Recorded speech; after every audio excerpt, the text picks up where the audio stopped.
and welcome to Life in Envelopes. I am Jennifer Bleecher. So in today's video, we are going to close out my family budget for the second week of March, and we're going to set up my budget for the third week of March. As you will see in today's video, my income is continuing to go down. So at the end of the video, after we do the budget and the cash envelope stuffing, and I'm going to do the Q&A time, but at the beginning of the Q&A time, I kind of want to take a chance just to pick your brains. I have some ideas that I want to share with you, and I want to get your feedback, hear your ideas. So that's all coming after the budget. So I hope that you will stick around through the budget, watch that part of the video, and I would really love some feedback. Okay guys, so let's go ahead, jump into the budget. Okay, so let's start by taking a look at where we spent our money this week, starting with debts. We had one debt payment to loan number 2. We have an automatic payment that goes out to loan number 2 every week, so that was $142. Looking at bills, we had a few bills come out this week. First, we had our normal garbage and Alliant Energy. We put a little bit of cash towards those 2 bills each week, and then we pay them when they are due. So that happens every week. And then the couple of bills that only happen once a month, we had Google Fi. That's for our cell phones, and we now have 3 cell phones, so it was $91 this month. Okay, so MetroNet, that is for our internet service, and that was $99. Okay, moving on to food. We had a couple of food shops this week. First, we went to Sam's Club, and we spent $131. Then we went over to Fairway, and we spent $81. So altogether, we were above budget in food, and we'll talk about that in just a moment. Moving on to gas, we did put $20 in the tank this week. And then miscellaneous, I did go to Target this week, and I spent $25. Moving on to spending money, we just did our normal spending money this week, so that's $50 total, which was $20 for me, $20 for David, and $10 for Logan. And then finally, we did do our sinking funds this week, so we put $76 towards that. Okay, so let's take a look at the worksheets and see how this all works out. Okay, so starting with our monthly spread, just a reminder in case you're new here, we do most of our fixed expenses with my husband's paycheck. He's paid once a month, and he has a fixed income. So this week, MetroNet came out, and it was $99. And Google Fi came out, and it was $91. So this week is good. We were a little bit over last week. We'll continue to monitor this throughout the month, and hopefully at the end of the month, everything evens out. Okay, moving on to week 2. So we started the week with -$1. So I did end up paying myself an extra $1 from our business account. So I did bring home $529. So I have multiple streams of income, but my 2 main sources of income are YouTube and Etsy. And I pay myself from my business account. I try to pay myself a fixed amount every week, but it doesn't always work out. And you'll see that when we set up week 3. We're going to have less money to work with for this upcoming week. So $529 minus 1 is $528. So that's what we had to work with. First, we did our sinking funds last week. We filled those cash envelopes together, and we did exactly what we planned. So that was 3 for Amazon, 10 for car maintenance, 5 for car registration, 20 for Christmas, 3 for Sam's, 30 for vacation, and 5 for vet. So altogether, we put $76 towards our cash envelopes. So $528 minus 76 is $452. Okay, moving over here to our fixed expenses, we have loan number 2, so that's $142. We put $5 towards garbage and $10 towards Alliant Energy. So altogether, we put $157 towards our fixed expenses. So $452 minus $157 is $295. Okay, moving down here to our variable expenses. So we spent more on food than we budgeted. We budgeted $200. We ended up spending $212 on groceries last week. We did put $20 towards gas. We did spend all of our miscellaneous money at Target, and we did do our cash envelopes for spending money as well. So altogether, this was more than $295. let's see how much it was altogether.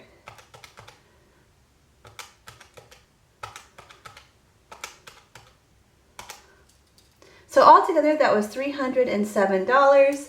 So $307 is what we spent. We only had $295 left over, so minus $295 means that we ended the week over by $12. So we're going to start the new week, week 3, with a negative balance. So moving over here to week 3, we're starting with negative 12. Also, I've had less money coming in through Etsy and YouTube. This has really been a trend since December, and I want to talk more about this in the Q&A section in the video. So if you want to learn more about this, we'll talk about it then, like how I'm feeling, what I'm thinking I should do, things like that. So anyways, I'm only going to have $400 to work with this week, and we have negative 12 to start with. So 400 minus 12, that's $388 to work with. So now I have to decide where I'm going to put that $388. So I know I'm definitely going to skip sinking funds, okay? Let's go to fixed expenses. I can't skip these. First of all, loan number 2 comes out automatically, and that's $142. So $142 of that is automatically taken out. I need to put the money aside for garbage and Alliant Energy, because if I don't put that money aside when it comes time to pay those bills, I'm not going to be able to pay them. So I'm still going to need to put $5 towards garbage and $10 towards Alliant Energy. So altogether, that's going to be $157. Okay, so $388 minus $157, that's $231 that we're left to work with. So coming down to our variable expenses. So I'm first just going to list out our normal variable expenses. So normally we do food, gas, miscellaneous, and spending. So this is how we're going to handle the situation. For starters, I'm going to continue to put the $20 towards gas. We always put $20 of gas in our gas tank every week, and that just keeps us like on the right path. Like we've never run out of gas by doing that. So, so that's going to stay the same. I'm going to keep food at $200 because anytime I try to go below that, I'm just not successful. So instead, I'm going to try to keep that at $200. So we have $220 here. We have $231. So that's going to leave me with $11. So what I'm going to do is I'm going to give Logan his $10. I try to always give Logan his $10 no matter what's going on, because I don't want to punish my child for me not having enough money for other things. So that leaves me with $1, and I think what I'm going to do, so let me just write this down. So that's $230. So I think what I'm going to do is just end this week at positive 1, at least with the budget. So I'm going to do 0 for miscellaneous. So we'll see how it goes this week. I usually like to do 0 budget, which means I have a place for all of my money, but $1 is pretty close. So I think I'm going to end it there, and we'll see how the week goes. Hopefully we can just stick to all this. You know, I do have that $1,000 cushion in my checking account. I also have a $1,000 emergency fund, so I'm not worried. It's just we just gotta do it. Okay, guys, let's do the cash envelope stuffing. There's not going to be very much. We're just going to have to stuff these 2 bills and a couple of these things down here, and then we'll get to the Q&A part of the video. Okay, so this week we're just stuffing $45. So we have 20, 30, 40, 45. So I'm not even going to get my tray out. We're just going to do this. So let's start with the bills. So the 2 bills that we put money aside for are garbage and Alliant Energy. These are currently empty because we just paid both of these bills. So first of all, garbage is going to get $5. We save up $60 for garbage, and then we pay it once every 3 months. Alliant Energy gets $10. So we save $10 a week for Alliant Energy, and then we pay it once a month. We pay $40 towards it once a month. Okay, so that's it for bills. Moving on to my cash envelopes. So there's only 2 that we need to stuff this week. First of all, Logan is going to get his $10, and we are going to put $20 in our gas tank. Okay, so that's it for cash envelopes. Let's go ahead and get over to the Q&A part of this video. And if you're logging off here, I just want to thank you for watching today's video and remind you that if you did enjoy today's video, if you'd please give it a thumbs up. I really appreciate it. That really helps me out. Okay, let's move over to the Q&A. Okay, let's talk. I do have questions I'm going to answer, but I really want to get this off my chest first. So my income is continuing to go down. Now, if you're new to my channel or if you haven't been here for a while, what happened was my youngest son, Logan, he went to the hospital in December, and I've spent a couple weeks with him there. Ever since that has happened, I have been playing catch up. I've been playing catch up with my orders, catch up with my videos, my YouTube channel, just catch up with everything. I've just been trying to catch up with all areas of my job, and I feel like I just haven't been able to do it. And as a result, my income is continually going down. And I totally get why that's happened. I can't get orders out as fast as I used to be able to get them out. I'm not able to get designs done as quickly as I'd like to get them done. I am not able to make as many YouTube videos as I used to be able to make. Not only am I playing catch up, but I also have a lot of doctor's appointments I need to take Logan to. So a good chunk of my week is taken up by that. I also homeschool Logan, and it feels like a lot of my time is going towards him. So that's the background information, but let's talk about solutions. So as I see it, I have 3 options. Okay, my first option, and the one I would really like to do, and I hope I can make it work, is make more money with what I'm currently doing, which is YouTube and Etsy. So you know my problem is time. I have less time than I used to have. So I just don't know what to do. I don't know how to create more time. Does anyone know how to create more time? So I'm a little lost there, because even though my Etsy sales have gone down, I'm still struggling to keep up with the orders that I am receiving. I'm still at a 2-week turnaround. So some people have suggested that I add more planner options to my shop. And while I love that idea, I know I'm already having a hard time keeping up with the Etsy orders that I'm currently receiving. I don't know if I want to add more Etsy orders to my plate. Also, I definitely don't want to add more design time and take the time to design for more planners when I'm already so strapped for time. So that's my only problem with adding more to the Etsy shop. Okay, let's just move on. Option 2, get a part-time job. If I get a part-time job where I can work I'm thinking 8 to noon in the mornings, that will still allow me time to homeschool Logan and then work in my Etsy shop in the evening. So continue. The problem with this is, again, time. If I'm already strapped to time, how am I gonna take more time away from my schedule? I just don't know. And option 3, just forget about Etsy and YouTube, go back to working a full-time job and put Logan back in school. The problem with that solution is that I would need a job with extreme flexibility where I'd be able to take Logan to all of his doctor's appointments, be home with Logan when he can't be in school, and I just don't see any job being as flexible as the job I currently have in handling that situation. So really it comes down to 2 problems. 1, I'm not making enough money, and 2, I don't have any extra time. What do you do when you're not making enough money and you don't have extra time? And I've already bare bones my budget so much.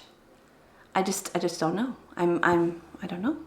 Okay, enough of that. Let's get to viewers' questions. So this first question is from Bree Budgets, and Bree is asking this question for the second time because I forgot to answer the first time. I'm so sorry, Bree. I go back and check the comments from the previous video before I come on here to answer your questions, and I just somehow missed her. So I'm sorry that happened, Bree. But she has a great question. She says, now that you have got the visa paid off, are you going to work on the SUV next, since that is the next lowest for Snowball, or what is your plan for debt going forward from the visa? So let me just look back real quick. Let me show you guys. Okay, so just to remind you of where we are at. This is where we're at. So loan number 2, we still owe $18,725. SUV, we only owe $4,630. And student loan, we owe $15,586. But we're currently on hold. I did apply for the public service loan forgiveness, which was a program they had. It's no longer available, but they had it for a period of time. You had to get your application in by October.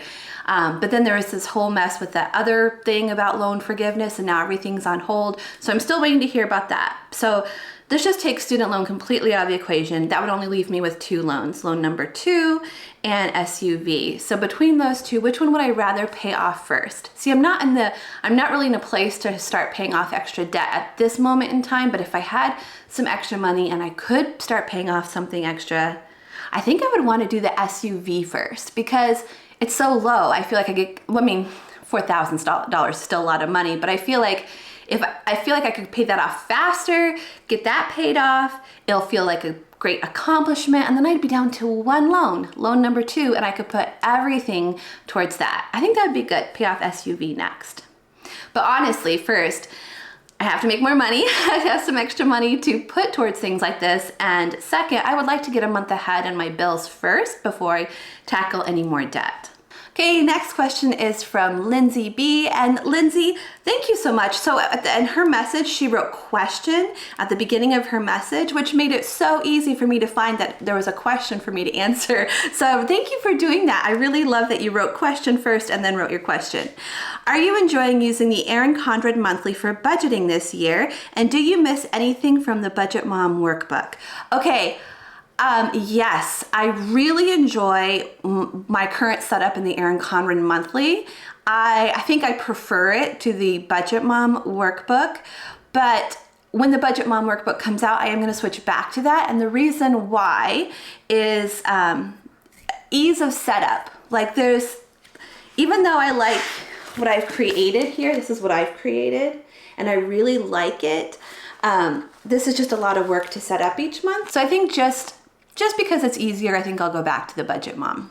So this last one isn't a question, it's actually a statement, but it's really cool and I want to share it with you. So Christine Wallace says, I am loving my sticker order and wanted you to know that the Leverage Planner monthly stickers fit perfectly in my 8 by 11 happy planner. Yay!